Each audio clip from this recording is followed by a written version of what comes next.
Piste. Ah, the winter games. Oh, there's nothing like cold cheeks on a snowy hill. So, I said something about the summer games, so it wouldn't be right, especially as I have actually been skiing and snowboarding a fair few times. Very lucky. Well, actually, you make your own luck. So the first time I went skiing, Lillehammer, amazing. We had an amazing instructor.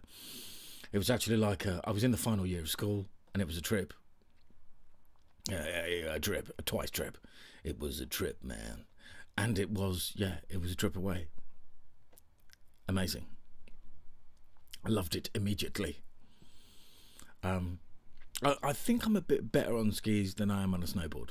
Just saying. Yeah. The views, the atmosphere, the vibes. So further on, let's continue. I've been to Chamonix 4 times snowboarding.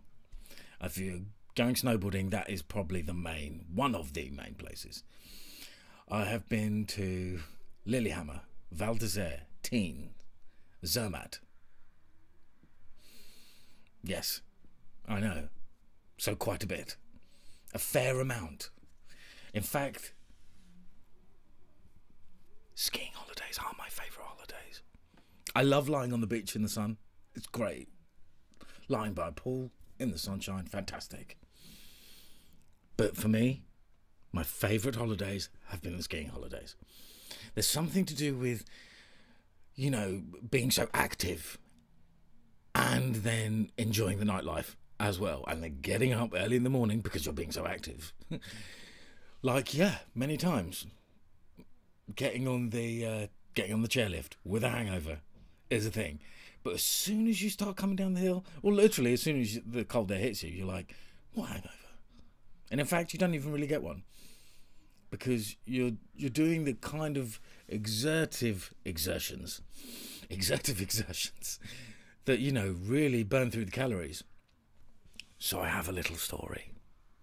Happened to me once in Chamonix. Well, just as on this one occasion. So this was one of 3 times I nearly lost my life. So be wary. So I went to the top of the mountain. I think it was Chamonix Sud, which probably was 3 cable cars. I mean, I can't quite remember, but I can tell you about some cable car trips. Oh, I was on this one once, going like this, as it went over the rollers, and it was like rocking, and I was just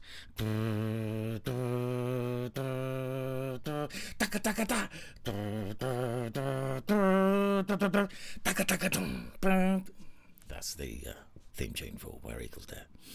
Anyhow, so I get to the top of this mountain, and I'm labouring on the slope for whatever reason. Oh, and another quick anecdote. I lost my car keys, the car that I'd hired. So I hired a car, got the keys in my pocket, came down the slope, got to the bottom, realised like half an hour later they were missing. Where are they? The next skier down. Oh, you know, I've got your keys here. Don't worry. I've got them. And he's swinging them in his finger. And I'm standing there thinking, how does he know they're mine? How does he know? He could tell by the way I was looking, because I had that look of someone who was looking. I've lost my passport. Anyway, let's forget that. So, top of the mountain in Chamonix Sud, and I wasn't with the main gang. The main gang had already got to, like, the next restaurant down. You know, you measure ski slopes in restaurants. Where spaghetti bolognese will cost you 40 euros. Fair play. They've got a captive audience. Fair play to them. Yeah. And also, I love the fact that bands, in Chamonix when I was there, bands were playing at some of the, like, gigging bands, playing outside at some of the venues, up the slopes. So, yes, I'm going to get to the story before the producer. Anyway, so I just was coming around this corner, and it was a very narrow track to come into. It was really cool the way it sort of narrowed and then just really easily came into the restaurant. into the clubhouse, the zone, which was still quite high up the mountain. I would say 1,500 feet still up, maybe even a bit higher than that. Now it's coming to the left, and I'm on my left edge, regular, not goofy, on my left edge, and for whatever reason, like something caught my mind, maybe I saw a sparrow or something, and I just switched over to my right edge and caught it really badly and tumbled into the orange netting on the side. And now it was a sheer drop, and when I say sheer drop, I mean sheer. A sheer drop. There I am. I went head first, full force, into the netting. And I'm hanging upside down off the edge of this cliff, looking right down in the net, looking at the tops of the trees, which are at least, I mean, these trees were at least 800 feet away from me. And these trees were also very tall.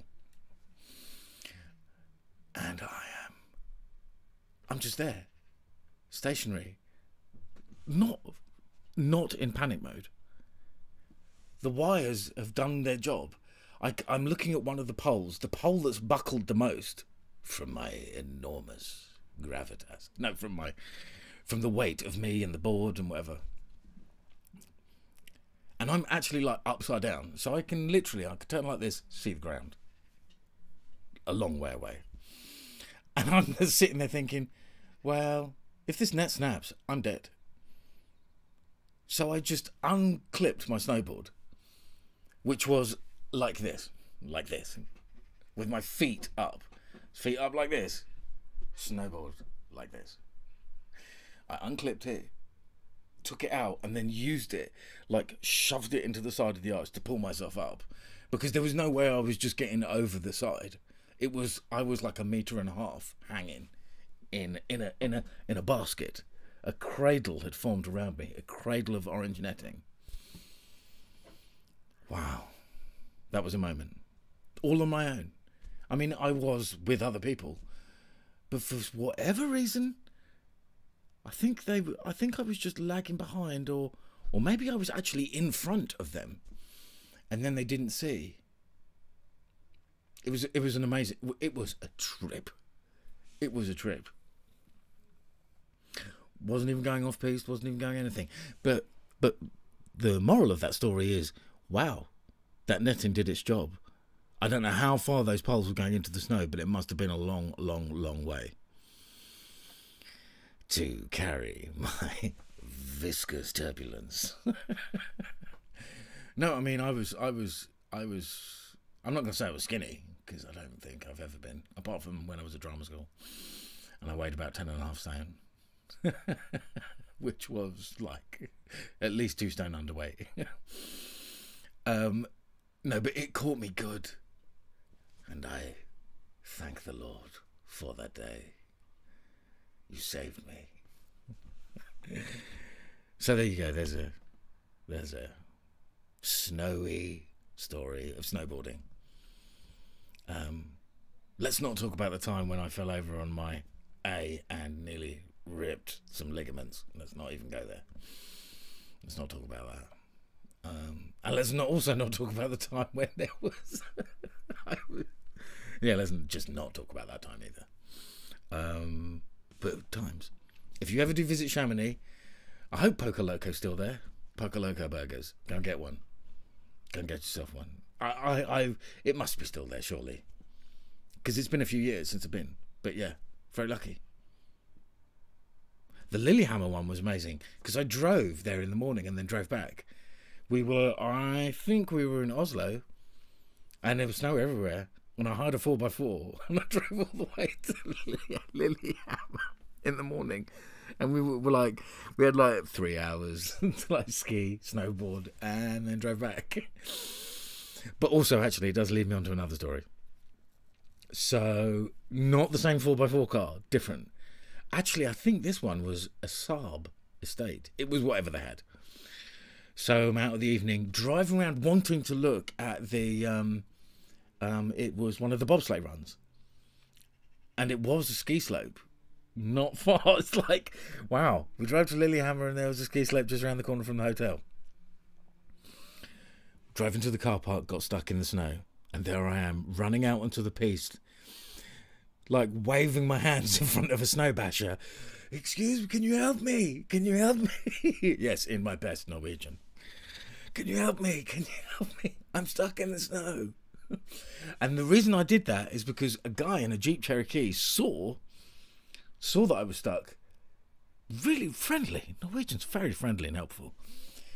Pulled out a tow rope, tried to pull me out, and he got stuck himself. So that's why I went running onto the piste. So I was like, not only am I stuck, but this very kind gentleman who's trying to help me out in the snow is also now got stuck from trying to help. And it was just, I can see myself now running in front of the piste basher, which, you know, those machines are quite dangerous. If the guy, I mean, I was literally flapping like a flaming galah. There was no way he wasn't going to see me. But the bashing element at the front, the rollers, I mean, well, they're pretty dicey. You don't want to get it in. But yeah, so there you go, guys. There you go. Thanks for being here. And well done so far. I didn't want to say anything right at the beginning of the Winter Olympics. I just thought I'd wait, give it a few days, and then say, I am watching. Keep it up, guys. Lots of love. Me love you long time. Take care. Peace be the journey. Click.